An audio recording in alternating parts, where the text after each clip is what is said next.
Muito boa tarde a todos. Dou início à 30ª sessão ordinária do plenário do Supremo Tribunal Federal, nessa data de 18 de outubro de 2023, e cumprimento os eminentes colegas aqui presentes, ministro Gilmar Mendes, ministra Carmen Lúcia, ministro Luiz Fux, ministro Alexandre de Moraes, Cássio Nunes Marques, André Mendonça e Cristiano Zanin, e peço à senhora secretária que faça a leitura da ata da sessão anterior.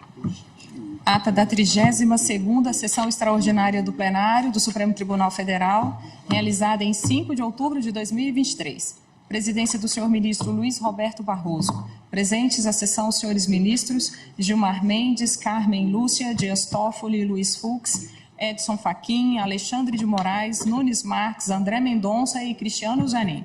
Vice-procuradora-geral da República, doutora Ana Borges Coelho Santos. Abriu-se a sessão às 16h41, sendo lida e aprovada a ata da sessão anterior. Não havendo qualquer objeção quanto à ata, declaro-a aprovada. Gostaria de registrar a presença nesse plenário dos estudantes de Direito do Centro Universitário João Pessoa, UNIP, Paraíba. Sejam todos muito bem-vindos. Chamo para julgamento o tema 1236 da repercussão geral. Estou atrapalhando vocês, não? Tema 1236 da repercussão geral, que cuida de regime de bens aplicável ao casamento e à união estável de maiores de 70 anos. É o recurso extraordinário com agravo 1.309.642, procedente de São Paulo. O caso é da minha relatoria e eu passo a fazer o relatório. Recorrente é Maria Cecília Nispeste da Silva, recorridos Sônia Maria Raias Pereira e outros. Aqui é um recurso extraordinário com agravo interposto contra um acórdão do Tribunal de Justiça do Estado de São Paulo, que considerou válida a regra prevista no artigo 1641, inciso 2 do Código Civil, que assim prevê, aspas, é obrigatório o regime de separação de bens no casamento da pessoa maior de 70 anos, fecho aspas. No caso concreto em discussão, trata-se de uma ação de inventário, em que se discute qual regime de bens deve ser aplicável à união estável que se iniciou quando o falecido já possuía mais de 70 anos.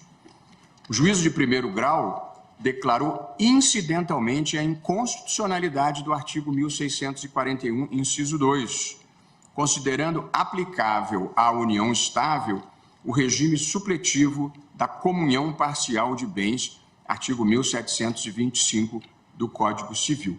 De modo que a decisão de primeiro grau declarou a inconstitucionalidade incidental do artigo do Código Civil que exigia a separação total de bens e determinou a aplicação do regime supletivo, que é o regime comum de comunhão parcial. E, como resultado, reconheceu à companheira sobrevivente o direito de participar da sucessão hereditária em concurso com os descendentes do autor da herança, aplicando tese fixada por esta Corte no sentido de que é inconstitucional a distinção de regime sucessório entre cônjuges e companheiros previsto no artigo 1790 do Código Civil, devendo ser aplicado tanto na hipótese de casamento quanto nas de união estável o regime do artigo 1829 do Código Civil.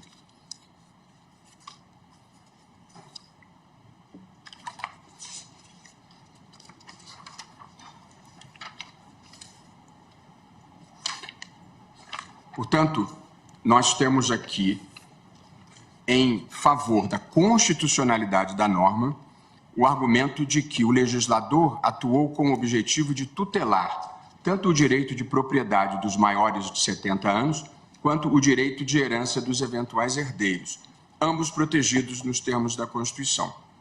Por outro lado, em desfavor da constitucionalidade da norma, argumenta-se que, ao presumir de forma absoluta a incapacidade de maiores de 70 anos para decidir sobre o regime patrimonial aplicável às uniões familiares que contraírem, que a regra interfere na autonomia desses indivíduos, sendo esse um aspecto que integra o conteúdo mínimo da dignidade humana.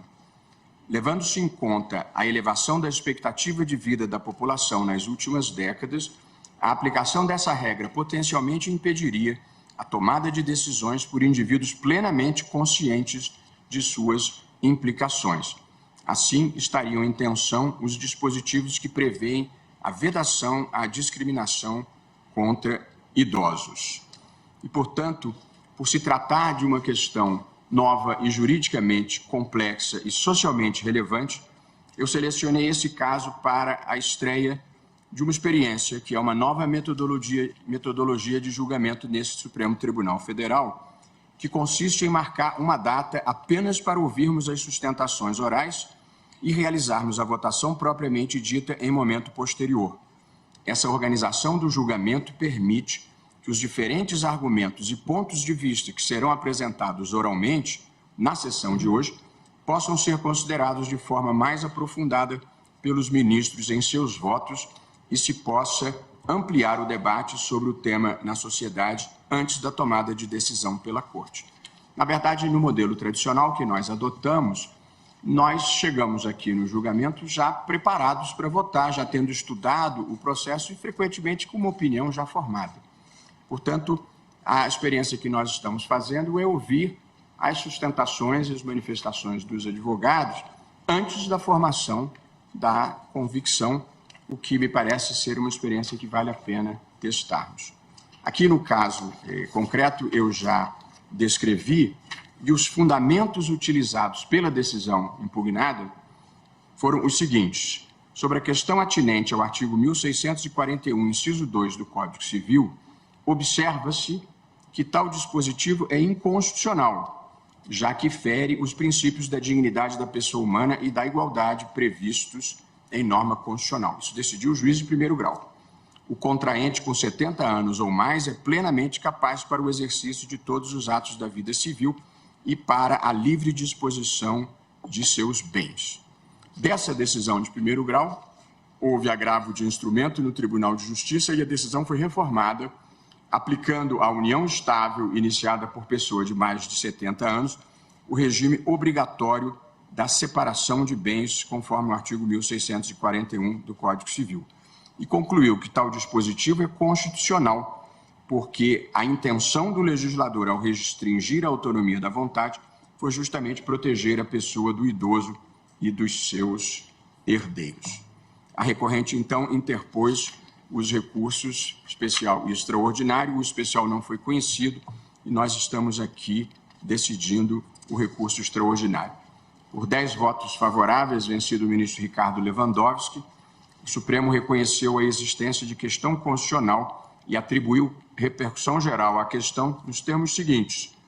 Possui caráter constitucional a controvérsia acerca da validade do artigo 1641, inciso 2 do Código Civil, que estabelece ser obrigatório o regime da separação de bens no casamento de pessoa maior de 70 anos e da aplicação dessa regra às uniões estáveis. Questão de relevância social, jurídica e econômica que ultrapassa os interesses subjetivos da causa, repercussão geral reconhecida. A Procuradoria-Geral da República se manifestou pelo desprovimento do recurso extraordinário, tendo sugerido a fixação da seguinte tese de julgamento. É constitucional o regime de separação de bens no casamento e na união estável da pessoa maior de 70 anos, tendo em conta a tutela ao direito de propriedade e à herança. Admitiu o ingresso no feito na qualidade de amici curiae das seguintes instituições: Instituto Brasileiro de Direito de Família, IBDFAM, Ministério Público do Estado de São Paulo, Associação de Direito de Família e das Sucessões, ADFAS, e o Instituto dos Advogados Brasileiros, o IAB, e, por fim, a Defensoria Pública.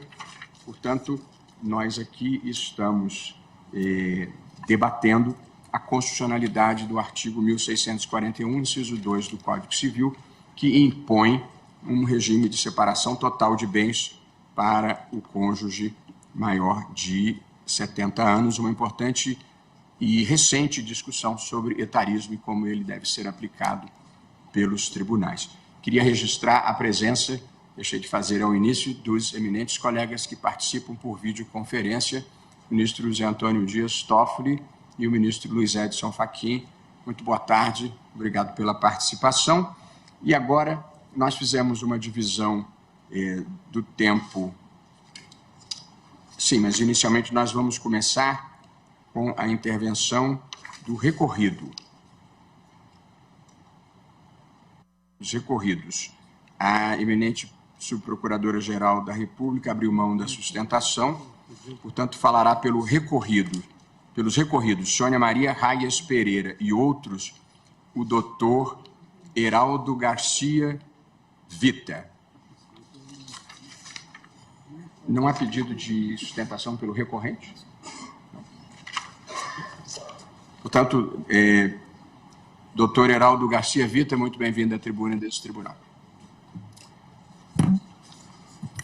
Prezado ministro Luiz Roberto Barroso, meus cumprimentos. Parabenizo Vossa Excelência pela assunção no importante cargo de presidente do Supremo Tribunal Federal. Estendo meus cumprimentos aos eminentes ministros desta casa, senhora ministra, senhores servidores, autoridades presentes, advogados, advogadas, Ministério Público Federal, desculpe, senhoras e senhores, minha esposa Valéria. Este tema, ministro Barroso, ele alcança 3 tópicos principais, como Vossa Excelência mencionou. Primeiro, o tema 1236, objeto do seu relatório. Também não há distinção de regimes sucessórios entre cônjuges e companheiros, nos termos do tema 809, e a súmula 377, a antiga súmula do Supremo Tribunal Federal, que na separação obrigatória de bens comunicam-se os bens adquiridos na constância da relação. São esses 3 tópicos principais que me parece, sob o aspecto técnico-jurídico, que devem ser abordados. Como representante aqui da recorrida, ou dos recorridos, penso que eu teria que partir de uma premissa de caso concreto, se Vossa Excelência me permite, para que nós tenhamos uma visão certa do alcance e das consequências práticas de uma decisão tão importante como essa, desta eminente corte. Portanto, estamos num recurso extraordinário com agravo e repercussão geral no raciocínio indutivo, onde que nós temos que ver a situação concreta e não causarmos injustiças à situação que justamente poderá originar uma decisão em tese. Como diz Carlos Marx Siciliano, são regras essenciais que essas manifestações concretas supõem. Então, tomo a liberdade aqui perante Vossas Excelências para falar um pouco a respeito do casamento anterior à união estável. O senhor Dário, autor da herança, foi casado com a dona Edna Clorinda por 51 anos, de 1951 a 2002, ocasião do falecimento dela. Então, a união estável começou após o falecimento da dona Edna, que foi casado com o senhor Dário por 51 anos. Aí começou a união estável. Só que desse relacionamento inicial, que foi o casamento, houve aquisição de imóveis e filhos. Então, uma união longa, não é? Uma relação conjugal bastante acentuada. Já a questão da união estável, há uma diferença de 25 anos de idade, isso em 2002, quando começou a relação da união estável. A expectativa de vida, que as pessoas têm mencionado bastante a respeito desse tema, Excelência, a meu ver, deve ser vista no momento do enlace, no momento em que as partes começam a relação, ou do casamento, ou da união estável, e não em nossos dias. Então, neste caso, Dário começou a união estável com a companheira em 2002, ele tinha 72 anos de idade. A expectativa de vida nessa época, 71 anos de idade. 70, 71. Variava um pouco essa situação. Ele nasceu em 1930, também é um outro parâmetro importante, quando a pessoa nasce, expectativa de vida. 36 anos de idade, expectativa de quem nasceu em 1930. Fala-se também muito aqui a respeito da ofensa, não aqui, Vossa Excelência, os argumentos das partes, né? Do princípio da igualdade. O que vem a ser isso? O professor Celso Antônio Bandeira de Mello, no seu conteúdo jurídico do princípio da igualdade, só que para falar algumas coisas a respeito, ele existe esse princípio para evitar desequiparações fortuitas ou injustificadas. Então, este é o cerne da questão, a verificação se realmente isso acontece, se nós estamos diante de uma ofensa ao princípio da igualdade constitucional. E aí nós vamos com os momentos atuais. Primeiro, a taxa de mortalidade da população masculina é superior à feminina. Então, os homens morrem mais que as mulheres. Segundo a Organização Mundial da Saúde, são idosos ou terceira idade a partir dos 60 anos nos países em desenvolvimento, 60, e 65 nos países desenvolvidos.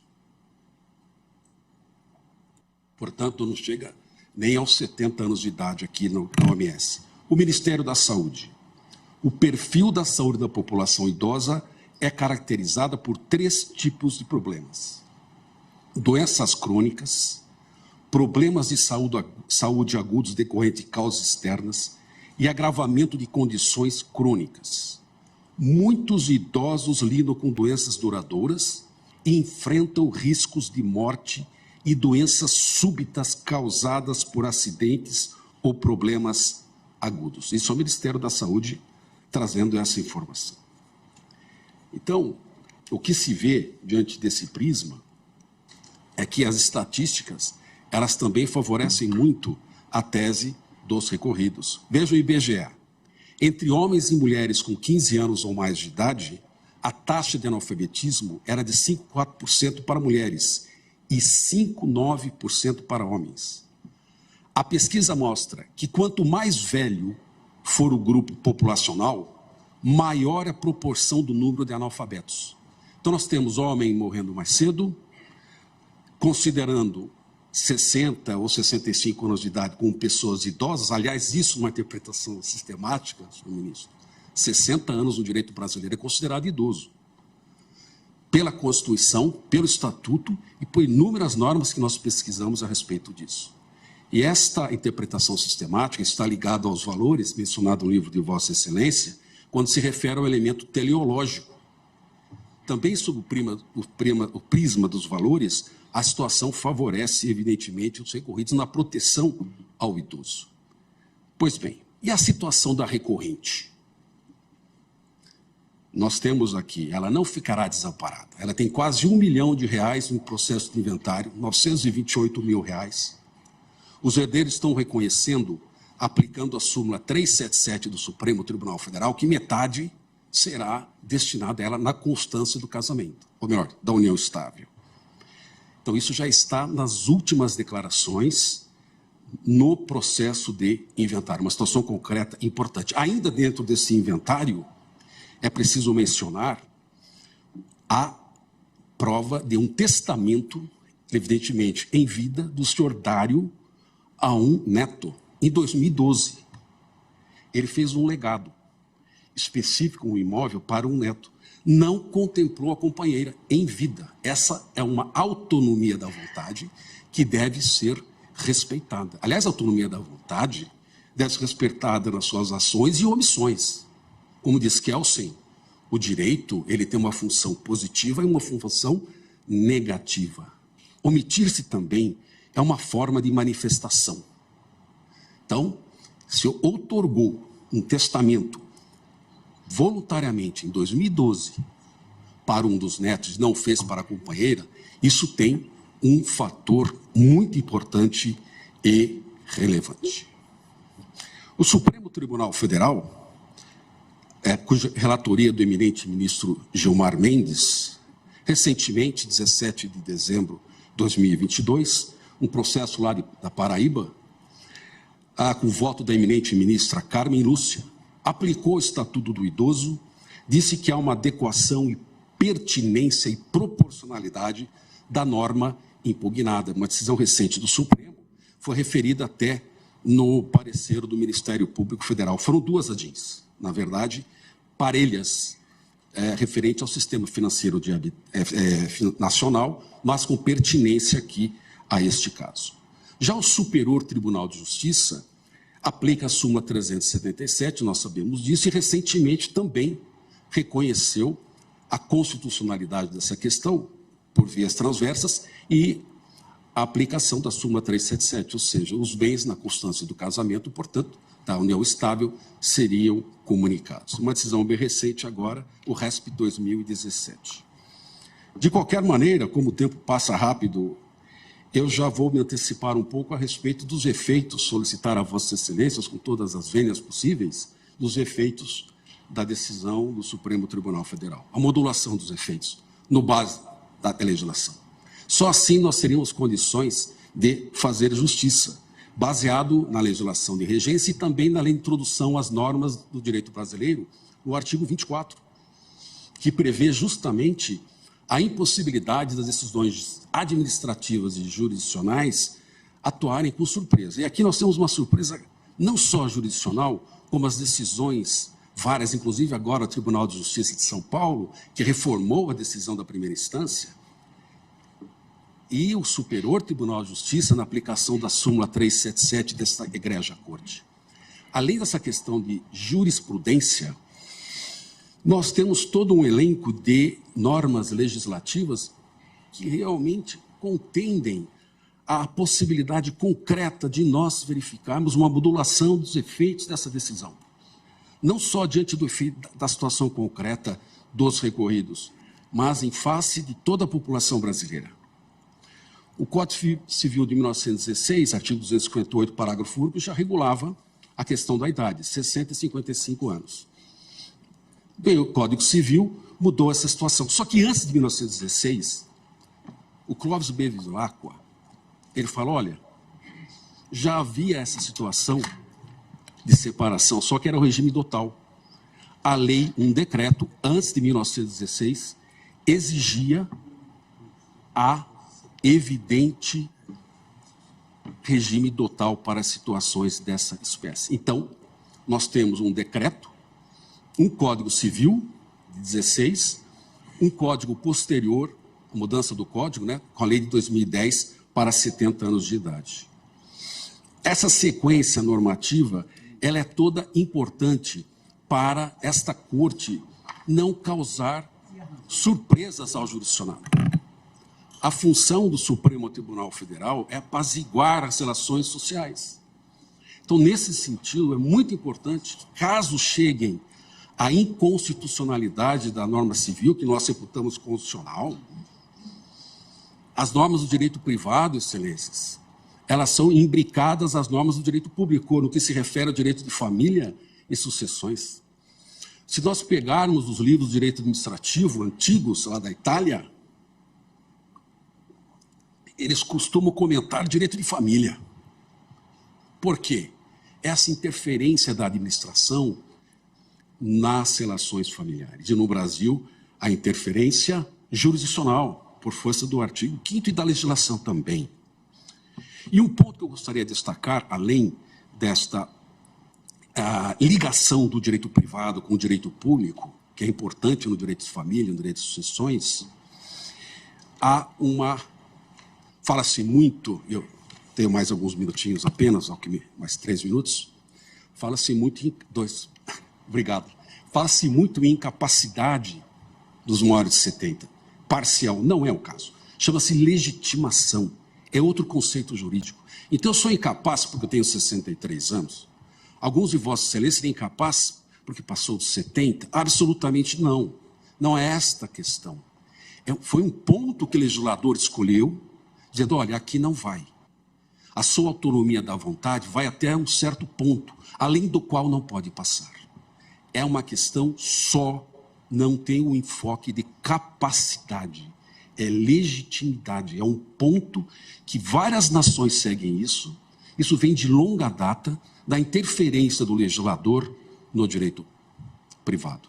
Eu agradeço esta oportunidade e Deus ilumine Vossas Excelências um julgamento justo, não só para este caso concreto, mas também para toda a sociedade. Doutor, só me confirma o prazo de duração da união estável, por favor. Ah, sim, desculpe. Foi até o falecimento dele, 2002, eu tenho aqui anotado. A 2014, Excelência. 2002 a 2014. 12 anos, ok. Aproximadamente. Enquanto o casamento foram 51 anos. Muito obrigado. Obrigado a Vossa Excelência. Com licença. Falar agora pelo Amicus Curiae Instituto Brasileiro de Direito de Família, IBDFAM, a doutora Maria Luísa Póvoa Cruz. Pela conta da nossa secretária, a senhora tem 7 minutos e meio, mas vamos transformar em 8. Obrigada. É um prazer e uma honra muito grande estar aqui hoje. Meu estado é próximo daqui, meu estado de Goiás. Sinto extremamente honrada. Não cheguei a imaginar que um dia eu estaria aqui, então estou extremamente honrada e feliz. E eu queria cumprimentar todos aqui, na pessoa do nosso presidente, Excelência.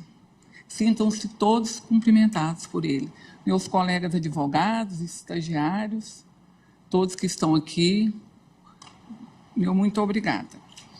Eu estava observando com tanta eloquência, mas eu quero começar dizendo o seguinte: a dignidade da pessoa humana é um princípio constitucional e hoje a Constituição Federal é o vértice do Estado Democrático de Direito. Tudo emana do princípio da dignidade da pessoa humana.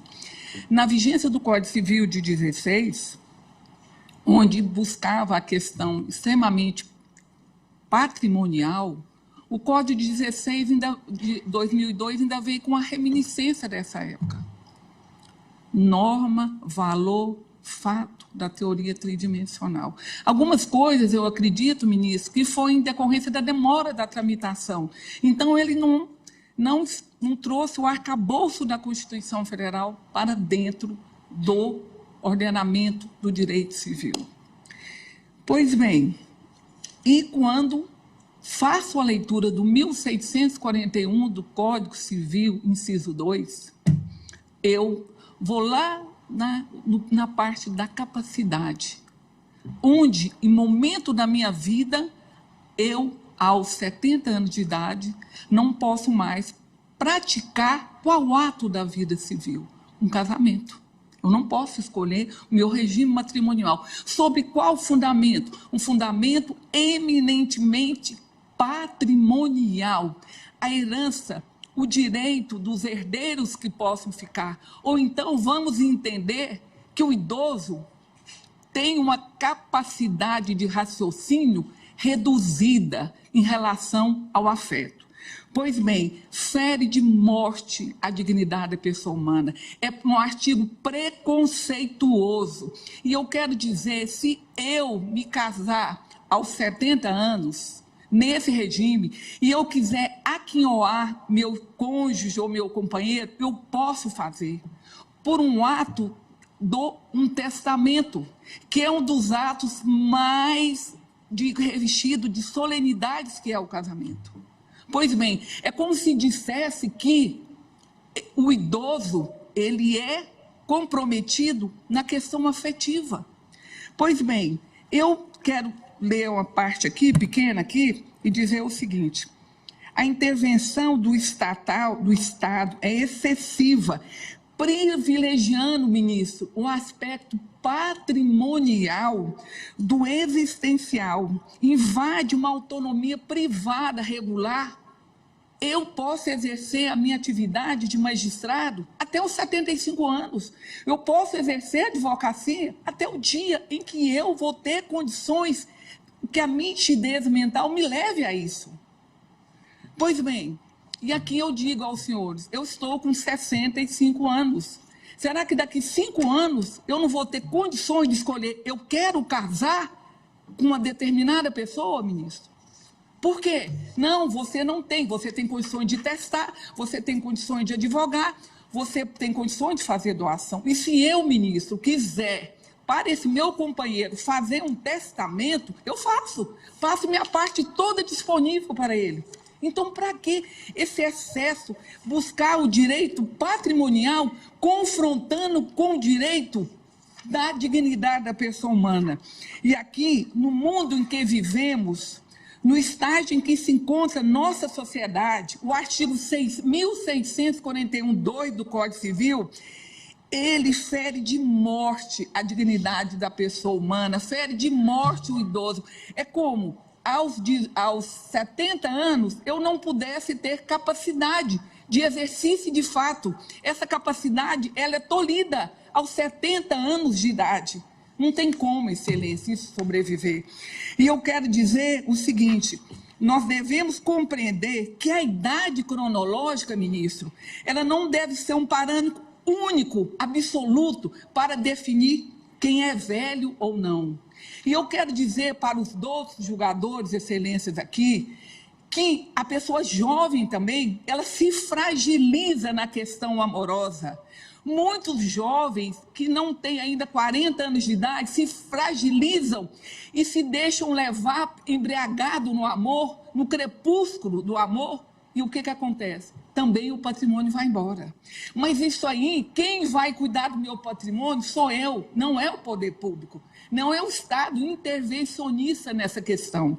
Pois bem, aqui, a realidade atual, nas próximas décadas, o Brasil vai ficar extremamente velho. Nós estamos caminhando para a questão da idade. E escolher com quem eu vou dividir o meu patrimônio, escolher como se quer dividir não só o afeto, mas também o patrimônio, tem a ver com a preservação da dignidade e a autonomia da pessoa humana. Aqui, eu me apaixonei aqui eu era uma fã do ministro César Peluso.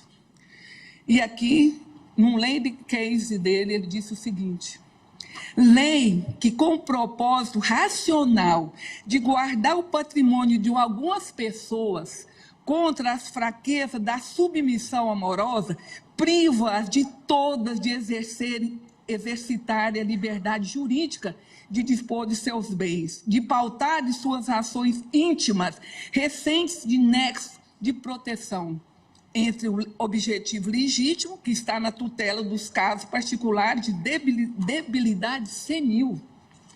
E o resultado prático é a incapacitação da ampla classe das pessoas válidas na mesma faixa etária. É uma intromissão no direito da pessoa de se dispor de qual regime matrimonial. E aqui, ministro, olha, quando a gente estuda o direito de família, lá na parte do regime matrimonial, a gente observa que todas as questões do direito do regime matrimonial são normas dispositivas, ou seja, estão ligadas à vontade das partes. Somente no artigo 1641, que é uma norma cogente, que é uma norma que determina como eu vou me pautar. Pois bem, doutos julgadores, finalizando aqui, gostaria de falar mais ainda? Finalizando aqui, ministro, eu quero dizer o seguinte, que é inconstitucional. Sendo assim, indispensável que essa Corte Constitucional, que tem importante tarefa de garantir a efetividade da Constituição da República em respeito aos princípios da dignidade, o princípio da autonomia, da liberdade patrimonial, reconheça, declare a inconstitucionalidade do artigo 1641-2. E aqui eu quero deixar registrado a nossa saudade, a nossa estima ao nosso professor, nosso mestre civilista, Zeno Veloso, a quem aqui eu deixo registrado que ele era um ardoroso fã da tese da inconstitucionalidade. Muito obrigada por estar aqui hoje. Me honra muito e também é de grande emoção. Muito obrigada. Muito obrigado, doutora Maria Luísa Póvoa Cruz, que falou em nome do IBDFAM, e ao final lembrou a memória, de fato, muito saudosa do professor Zeno Veloso do Pará, um grande civilista. Convido agora para ocupar a tribuna, pelo amicus curiae Ministério Público do Estado de São Paulo, o o Dr. Mário Luiz Sarrubo, Procurador-Geral de Justiça do Estado de São Paulo. Seja muito bem-vindo à tribuna. Obrigado. Dr. Mário. Inicio saudando o presidente desta egregia corte, eminente relator desse tema, ministro Luiz Roberto Barroso. Saúdo igualmente minha colega, ilustre Procuradora-Geral da República, doutora Ana, muito prazer revê-la. E peço vênia para saudar os demais membros deste colegiado, desta corte, em nome de Suas Excelências, ministra Carmen Lúcia, e em nome de Sua Excelência, o ministro Alexandre de Moraes, oriundo do meu Ministério Público. O Ministério Público de São Paulo reitera aqui oralmente o seu posicionamento no sentido da inconstitucionalidade da norma ora discutida. Em primeiro lugar, por razões fáticas, ou seja, pelas mudanças da expectativa de vida da população brasileira. Com efeito, conforme dados do IBGE, houve aumento da expectativa de vida do brasileiro, que em 2000 era de 69,8 anos. Em 2022, passou para 77 anos. O mesmo IBGE também indica que a população com mais de 60 anos de idade saltou de 11,3% em 2012 para 14,7% em 2021, que reflete também no aumento da população com mais de 70 anos. Mais do que isso, ministro Alexandre de Moraes, dados do TSE demonstram que o número de eleitores com mais de 70 anos teve um salto de quase 24% em relação a 2018, e que essas pessoas representam 9,5% do eleitorado. E, por fim, ainda, no campo das mudanças em nossa sociedade, não podemos deixar de lado as funções proeminentes desempenhadas na nossa República por pessoas com mais de 70 anos, seja nesta corte, seja no STJ, na presidência da República, e permitam-me até mesmo no meu Ministério Público hoje, com mais de 20 procuradores na casa aí dos 70, 75 anos de idade. E, de fato, esses dados comprovam essa importante mudança, pois, conforme dados fornecidos pela Associação dos Registradores de Pessoas Naturais, em 2018, o número de casamentos de maior de 70 anos foi de 1.428. Já em 2022, esse número saltou para 2.366, observando-se que nesse cômputo não se incluem as uniões estáveis registradas. As informações mencionadas, eminente ministro relator, revelam significativa alteração da expectativa de vida e aumento da população com mais de 70 anos, bem como da sua participação no tecido social, circunstâncias que, salvo o melhor juízo, devem ser sopesadas para a análise da compatibilidade da norma, ora em discussão, com a Constituição Federal. A restrição imposta reflete, em nosso sentir, a feição predominantemente patrimonialista que permeava o direito privado à época e que, embora ainda presente em grande parte nas relações mediadas pelo Código Civil de 2002, atualmente cede espaço à chamada personalização do nosso direito civil. A tendência do direito privado contemporâneo desloca o indivíduo e, por consequência, o princípio constitucional da dignidade humana para o centro do nosso ordenamento civil. Considerando que a dignidade humana representa um limite à atuação do Estado e também uma direção para a sua ação positiva, a regra imposta pelo Código Civil padece de inconstitucionalidade, pois, longe de consistir em norma de proteção ao idoso, antes confere tratamento discriminatório à pessoa com mais de 70 anos ao reputá-la incapaz para o casamento. Ainda que a intenção do legislador fosse resguardar o patrimônio da pessoa septuagenária, ou mesmo garantir eventuais direitos de seus herdeiros, a regra em discussão atenta contra a dignidade da pessoa humana ao retirar-lhes a livre escolha e decisão sobre seus próprios atos, imolando sua autodeterminação por presunção absolutamente desconectada da realidade e, por isso, excessiva, inadequada e desproporcional. A regra não se sustenta sob o ponto de vista lógico, racional, nem jurídico, uma vez que implica a presunção absoluta da incapacidade da pessoa septuagenária para a prática de certos atos, isto é, de realizar a escolha sobre o regime de bens que lhe seja mais conveniente segundo seus interesses no momento em que contrai o matrimônio. Os princípios da dignidade da pessoa humana, da liberdade, da autonomia da vontade e do afeto profligam o regime legal de separação obrigatória de bens por critério etário. Herdeiro, meta protetiva da norma, não pode ser jactado com expectativa de direito de uma futura herança, que o genitor é livre para desbastar da forma que quiser, ultrajando razoabilidade e proporcionalidade à presunção de incapacidade senil, pois há outros meios para se escoimar vícios no consentimento, lesão ou fraude à lei, menos onerosos à vontade liberta. A noção patrimonialista, excelências da família, deve sucumbir em face do princípio do afeto, que ora se sedimenta. A norma questionada também contrasta com a emenda constitucional 88/2015, que elevou a aposentadoria compulsória do servidor público para 75 anos. Na verdade, é um contrassenso supor que o cidadão possa exercer um cargo público até os 75 anos, mas não tenha o discernimento para escolher seu regime matrimonial de bens.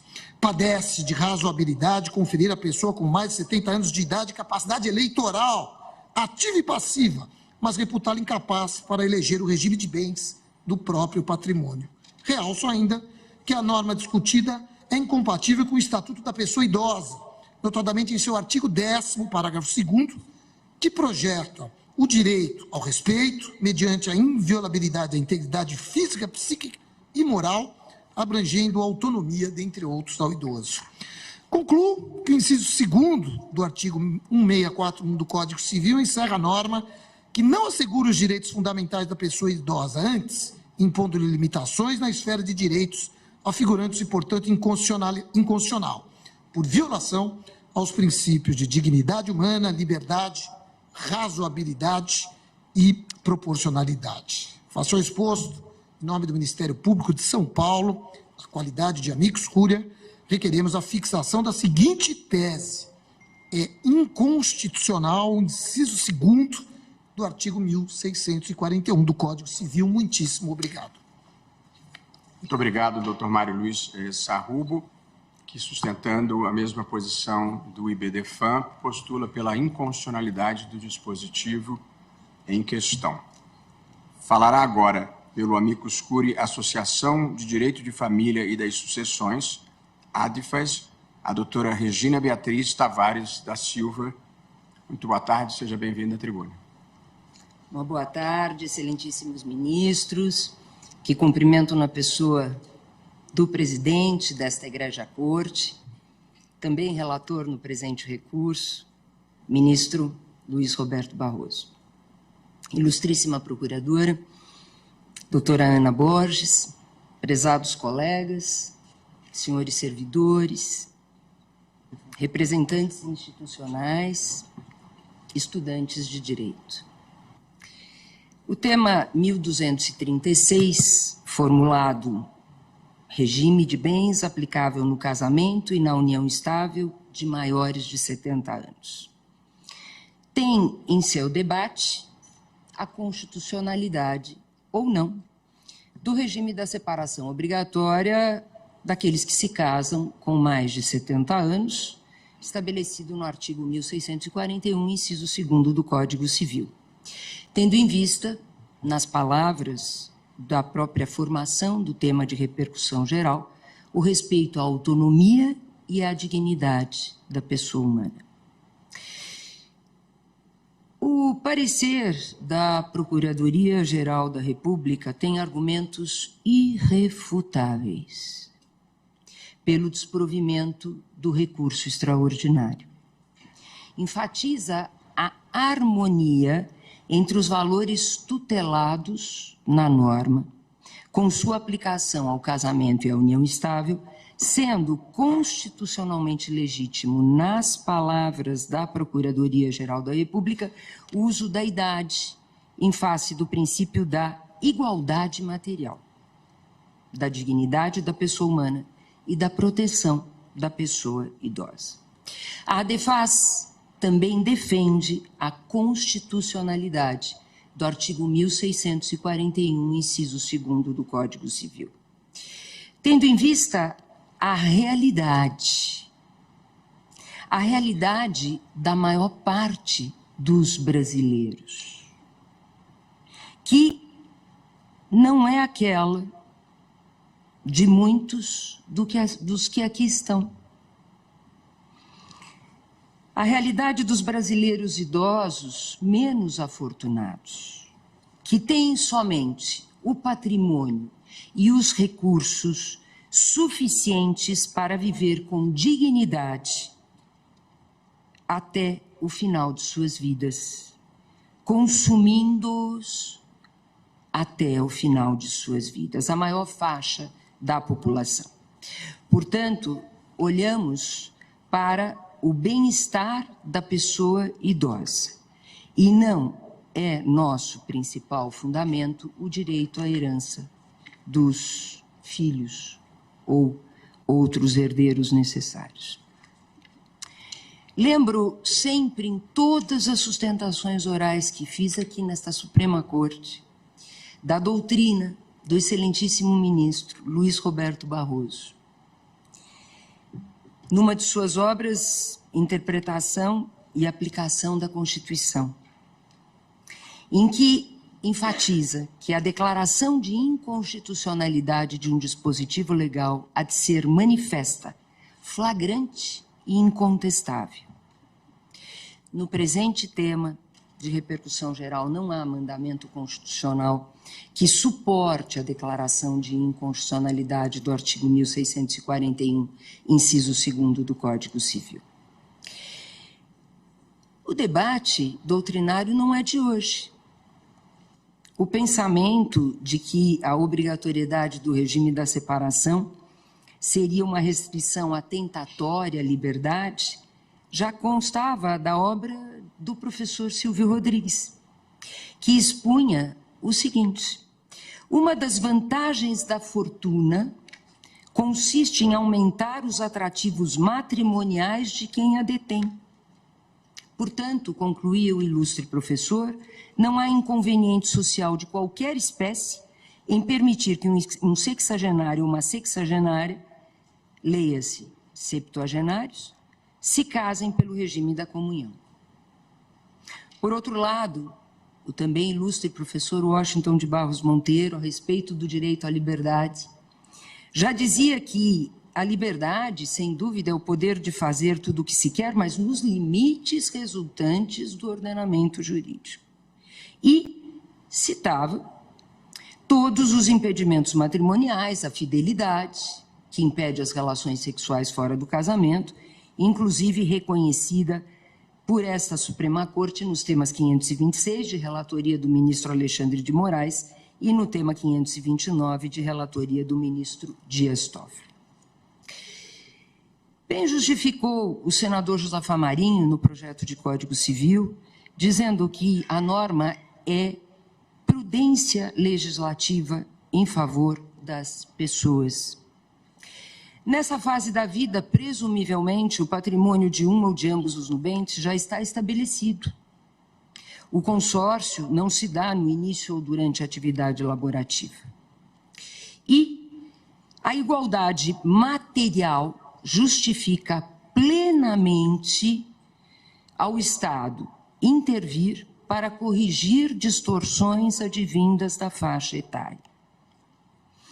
Cite-se ou reitere-se a aplicação destas diferenças em razão da igualdade material, a ADI 4976, a ADI 6727, de relatoria da excelentíssima ministra Carmen Lúcia. A norma não é discriminatória.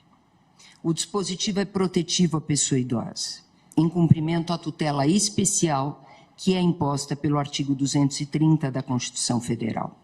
E quando se fala em dignidade, e tanto se fala em dignidade, na definição do excelentíssimo ministro Alexandre de Moraes, na obra Direito Constitucional, dignidade é o feixe de direitos fundamentais inerentes à personalidade humana. Portanto, a longevidade ou a maior longevidade das pessoas justifica este regime, a constitucionalidade desse regime. Afinal de contas, se sabe que quantos mais anos vivemos, mais recursos são necessários, devendo ser assegurada uma vida saudável, promoção do bem-estar, em especial para a pessoa idosa. A verdadeira salvaguarda da autonomia da vontade está neste regime.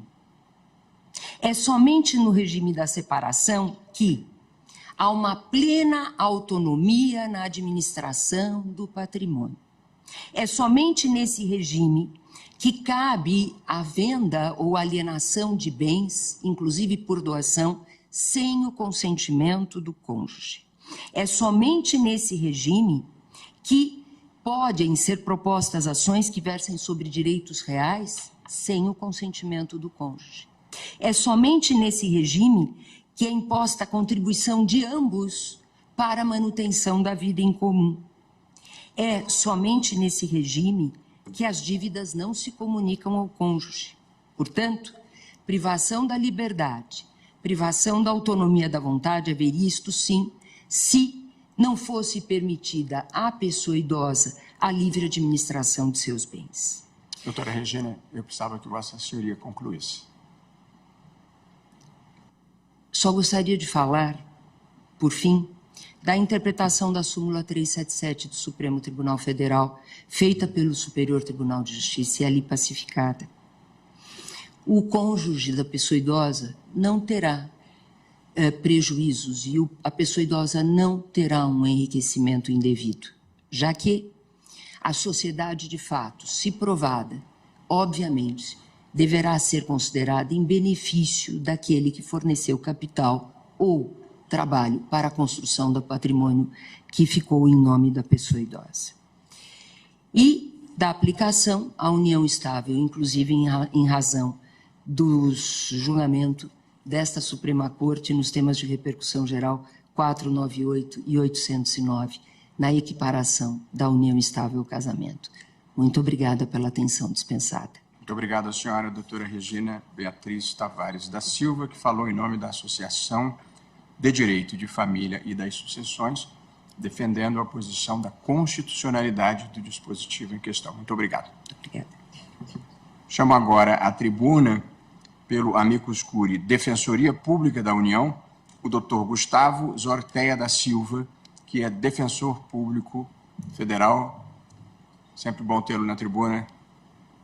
A senhoria tem a palavra.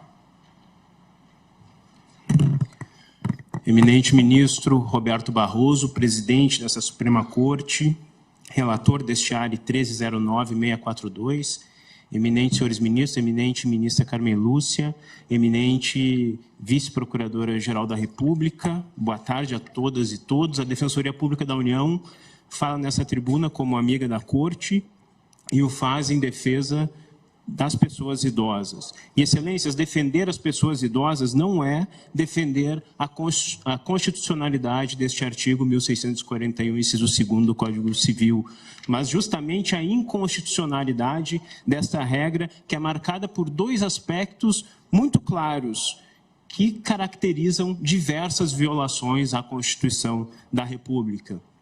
Primeiro aspecto relacionado a esta regra em si: há uma presunção absoluta de incapacidade pela mera assunção de idade. Vejam, estamos falando de uma idade que permite a pessoa ocupar qualquer dos cargos mais importantes dos três poderes: ministro do Supremo Tribunal Federal, deputado federal, senador e também presidente da República com esta idade. Este aspecto, excelências, outro aspecto que é importante também ressaltar, além dessa presunção absoluta de incapacidade pela mera assunção da idade, é uma pressuposição de que a pessoa maior de 70 anos poderia vir a ser vítima do outro cônjuge que teria um interesse patrimonial na relação matrimonial, aquilo que se denomina vulgarmente de golpe do baú. E não deixa de ser curioso, excelências, que o legislador vitimize a pessoa com mais experiência de vida na relação. Não deixa de ser curioso também que ele esteja a presumir que a pessoa maior de 70 anos poderia ser vítima de um golpe do baú e não destinatária do afeto do outro nubente. Vejam, esses dois aspectos parecem revelar muito claramente a existência de uma inconstitucionalidade chapada, muito clara, e uma violação, portanto, a diversos dispositivos constitucionais. O primeiro deles, sem dúvida alguma, a dignidade da pessoa humana e ao objetivo de promover o bem de todos sem preconceito de idade.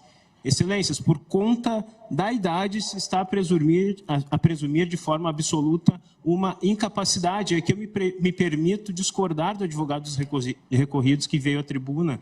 Nós estamos, sim, a tratar aqui de uma presunção absoluta de incapacidade, porque é a incapacidade que impede a pessoa de se mover livremente dentro da sua autonomia da vontade. Então, a lei, sim, está estabelecendo uma presunção absoluta de incapacidade. E nisto, por ser uma incapacidade baseada exclusivamente na idade, gera um retumbante preconceito de idade. Também violação à igualdade, excelências, porque se está a retirar a autonomia da vontade de pessoa capaz com base em um critério inidôneo, que é o critério da idade, atribuindo-se um tratamento mais gravoso à pessoa maior de 70 anos do que aquele que seria destinado a uma pessoa igualmente capaz. Violação, portanto, à igualdade. Violação também à liberdade e à autonomia da vontade, excelências. Sem razão idônea se está a impedir a livre escolha por parte de pessoa capaz.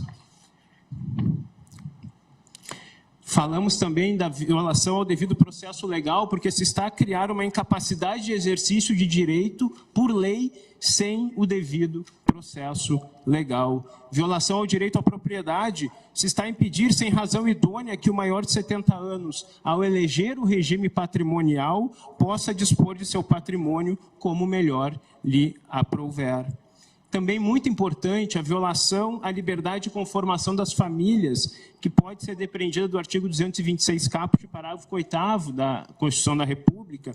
A Constituição protege as famílias não mais como uma instituição, mas como um instrumento de realização existencial de seus membros, o que impede o Estado de ditar ou dizer o que é família e por quais regras se deve viver a família.